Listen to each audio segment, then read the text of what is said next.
이번 순서 미니 법문 시간입니다. 붙다라고 하는 길. 오늘은 구시화문에 대해서 설명을 드려보겠습니다. 말이 화를 부르는 문이라고 하는 말이 있습니다.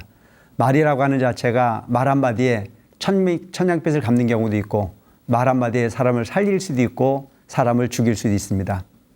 옛날 월남전이 끝날 무렵에 전쟁에 참여했던 아들이 미국으로 전화를 했습니다. 캘리포니아에 살고 있었던 어머니는 기쁜 마음으로 전화를 받았습니다.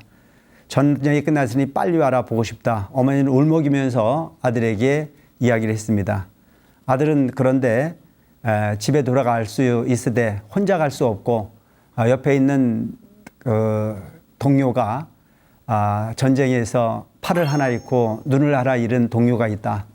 그 전우와 함께 집에를 좀 돌아가도 되겠냐고 물었습니다.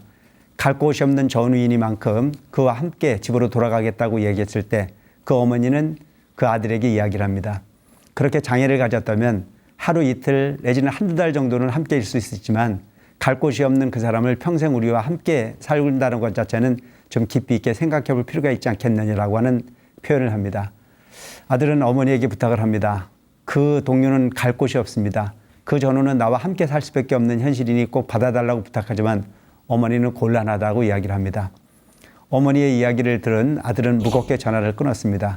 그리고 수일이 지나고 난 이후에 아주 비참한 비보가 전해집니다. 아들이 호텔 옥상에서 떨어져서 죽었다는 소식이었습니다. 어머니는 너무나 당황스러운 마음에 아들을 찾아갔습니다. 아들을 바라다보는 순간에 그 아들은 한쪽 눈을 잃었고 한쪽 팔이 없는 장애였습니다. 아들은 친구가 아닌 자기 자신이 이렇게 장애를 잃은 아들이니만큼 집에 돌아갔을 때 장애를 앓고 있는 내가 부모님에게 크나큰 부담이 될 것 같아서 그렇게 표현했던 부분인데 부모님의 입장에서 아들이 그러다는 사실로 받아들이지 않고 아들 친구가 그렇다라고 하는 얘기를 듣고 난색을 포한 경우가 아들을 죽음에 이르게 하는 부분이 경우를 만들었다라고 크게 자책할 수밖에 없었다라고 하는 이야기가 전해지고 있습니다. 장애 누구에게나 있을 수 있는 일입니다. 오늘날 우리는 그렇게 이야기를 합니다. 잠재적 장애다. 누구에게든지 장애라고 하는 부분을 안고 오는 것이 아닌 현실에서 누구에게나 나타날 수 있는 부분이 장애이니만큼 편견을 버리고 내가 됐든 이웃이 됐든 누구에게든지 그 기회라고 하는 자체는 찾아올 수 있는 비극 우리가 모두 함께 수용하고 장애를 가진 모든 분들을 남으로 대하지 말고 한 가족으로 대할 수 있는 너그러운 마음이 필요하지 않을까 싶은 생각을 합니다. 말 한마디, 이 한마디는 상대를 살릴 수도 있고 상대를 죽일 수도 있습니다. 상대를 희망으로 이끌 수도 있고 상대방을 희망으로 이끌어 살게 할 수도 있고 절망으로 이끌어 죽게 할 수도 있습니다.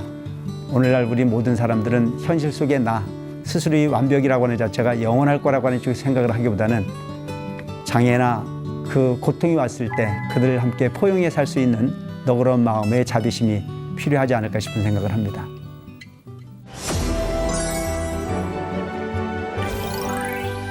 사람은 나이를 먹는 것이 아니라 잘 익어가는 것이다 라는 말이 있습니다. 주변에 보면 참 곱게 나이 들어가는 분들이 있죠. 그런 분들을 보면 너그러운 마음과 편안한 마음인 분들로 나이를 먹을수록 부처님 얼굴로 변하시는 것 같습니다. 오래 성숙될수록 진하고 깊은 향기 나는 것처럼 우리 모두 그렇게 나이를 들어가면 어떨까 싶네요. 자, 이번 한 주도 부처님 미소 잊지 마시고요. 저는 다음 주에 다시 뵙겠습니다. 모두 성불하십시오.